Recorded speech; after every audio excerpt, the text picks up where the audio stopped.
Alright, welcome to the bonus section of the course. In this section of the course, I'll be adding bonus sections as time goes on. For now, we're just going to be creating an animated play button. So let's go ahead and get started. So the first thing I'm going to do is I'm going to create the button, and then I'm going to create the second frame of that button so it can be animated.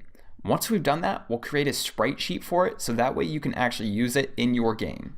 So first what we want to do is we want to come over here to our shape tool, and we want to select the rounded rectangle tool, and we're going to go ahead and make a shape just like so. Next, let's go ahead and turn off the stroke and turn on the fill. And we want to fill it with a gradient. Now we want it to go from dark to light, so we're going to go ahead and switch these colors around. So we're going to change this to our main color, which is going to be a purple. So I'm going to come somewhere over in here and then come into my purple or violets, and then we'll go ahead and hit OK. Then we want to change our white color to a black. Great.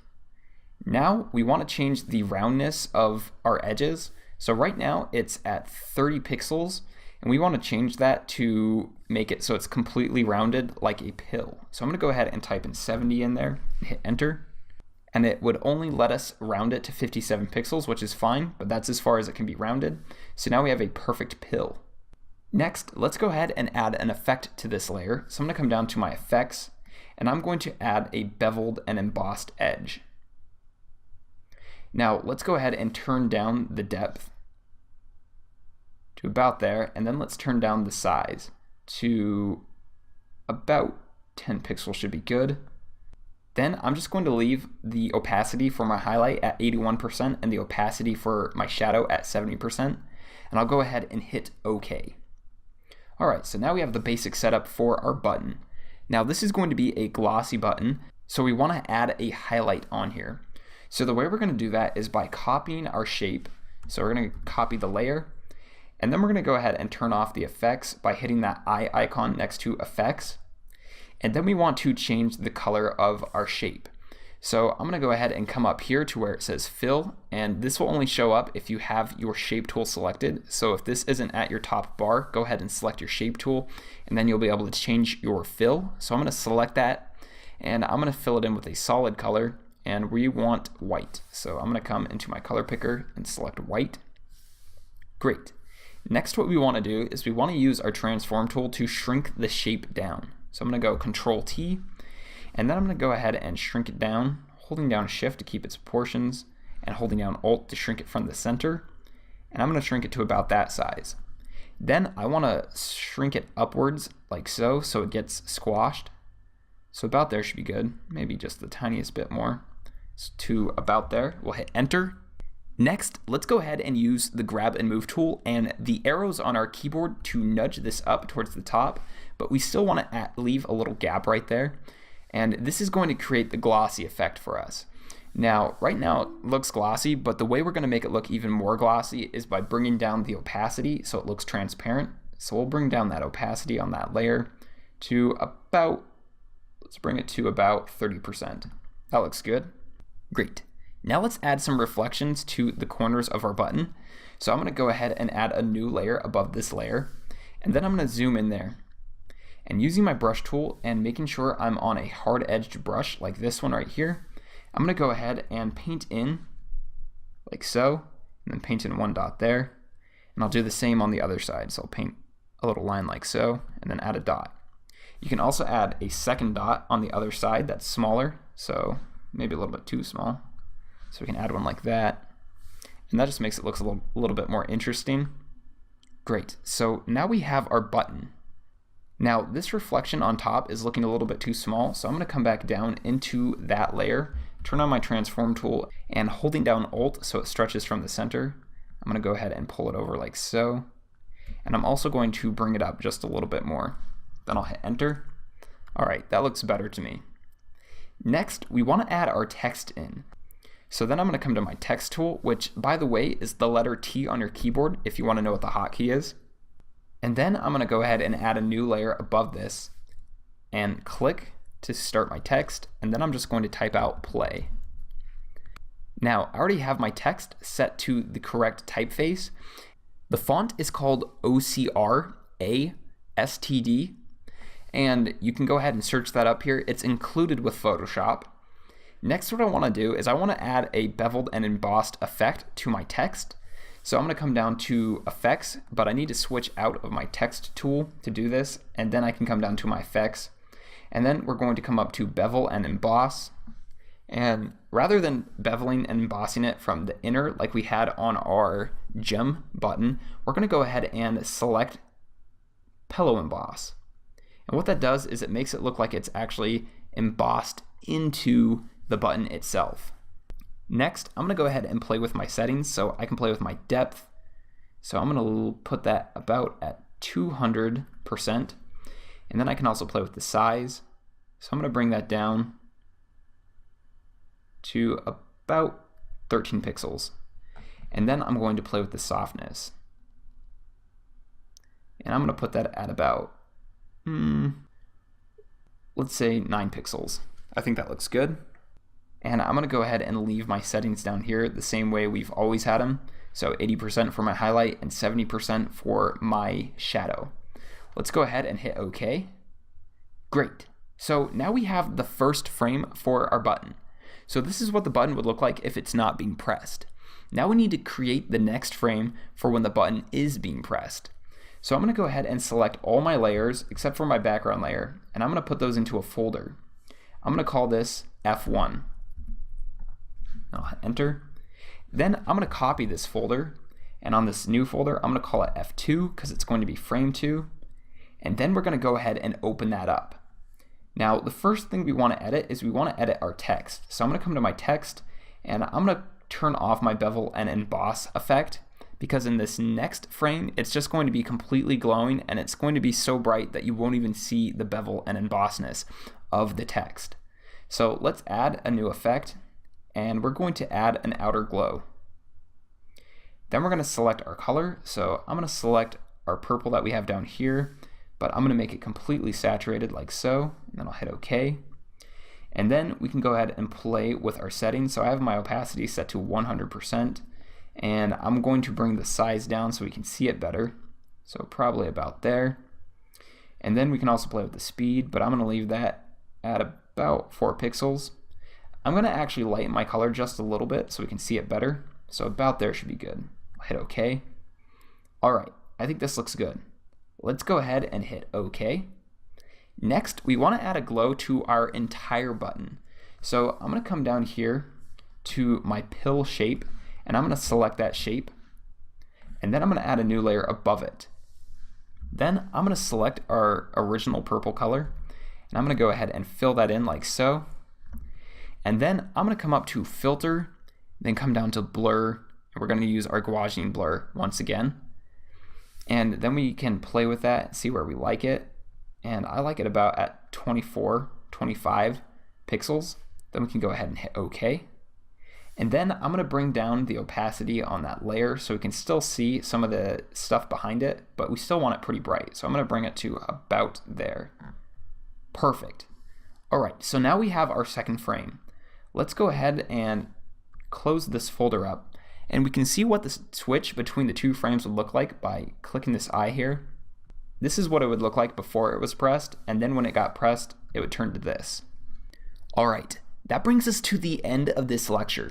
So in this lecture, you learned how to make the 2 frames for your button. You also learned how to create this really cool glossy effect for your button, and you learned how to make your lettering look like it's embossed into your actual button. Now, in the next lecture, we're going to go ahead and set up a frame animation to see how this plays, and then we're going to create a sprite sheet out of them so you can use them in your games. Thanks for watching, and I look forward to seeing you in the next lecture. Alright, let's go ahead and animate our button now. So the first thing we want to do to create an animation in Photoshop is add in a timeline. The way you do that is by coming up to Window, then coming down to Timeline and selecting that. So now we have a nice little timeline down here at the bottom where we can add in frames for our animation. Next, what we want to do is we want to add in our second frame. So we're going to come over here at the bottom where it looks like a new layer icon, but it's going to add in a frame once we click it, like so. Now, the way frames work in Photoshop is whatever layers you have turned on that layer, that's what's going to be shown. So on our first one, we want to turn off this top layer so we can only see this one. And then in the next layer, you'll notice that it changes the second layer. That's because anything you do to the first layer, it's going to apply to all of them. So now that we're in the second layer, we need to turn off this frame 1 folder and turn on this frame 2 folder. So now if we come back to our frames and switch between them by clicking on them, you can see what the animation will play like. And then we can go ahead and play that with the play button. And right now I have it set to 1 frame per second. So now if you wanted to, let's say this is going to be used in an app, you can time your finger and pretend like you're pressing the button to see what that feels like, not in real life, but feels like visually when you press that button. Now, if your animation is playing way too fast, what you need to do is you need to pause it, and then you need to select both your layers by holding down Shift and selecting them. And then you need to click where it says 1 second, and you need to change this from whatever it's set to. It might be set to 0 seconds, so you want to click 1 second or 1.0. And then also, if it's not playing forever, you need to come down here where it says forever, and you're going to change it from once to a forever loop. And then it'll start playing over and over again.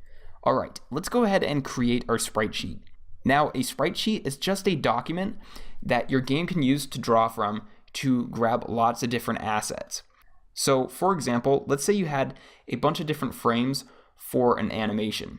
Now, rather than saving each one of those frames out as its own document, that would take for a really long time for your game to draw from all of those documents and play the animation.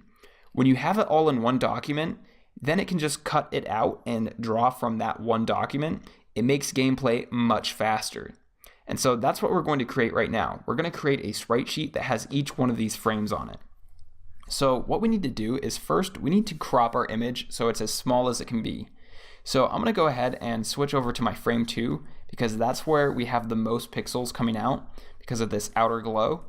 And then I'm going to switch over to my crop tool, and we're just going to go ahead and drag it in like so, and I'm going to drag it into about there, and I'll drag this side into about there.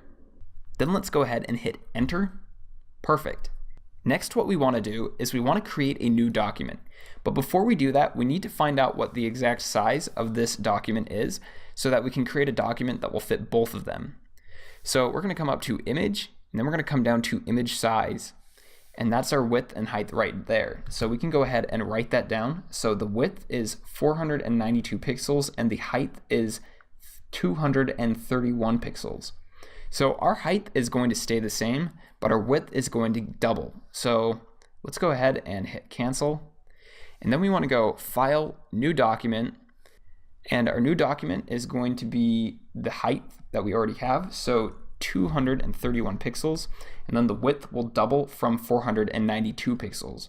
So that's going to be 984. And then we want to set our background to transparent. Because it's a sprite sheet, we want all of our backgrounds to be transparent.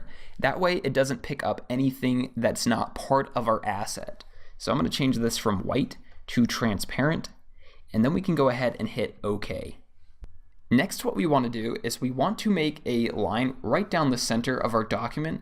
That way we can place these in the correct position.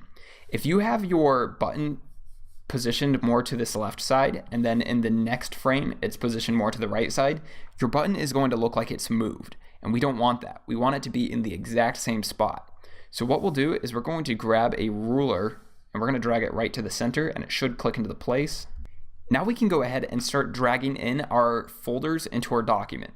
So I'm going to come back into our file, and what we need to do is we need to also grab this gray background with our folder, and you'll see why in a second. So I'm going to select both those layers, and then I'm going to click and drag them into my other document and drop them right in onto the document, like so. And then we can go ahead and take that and position it.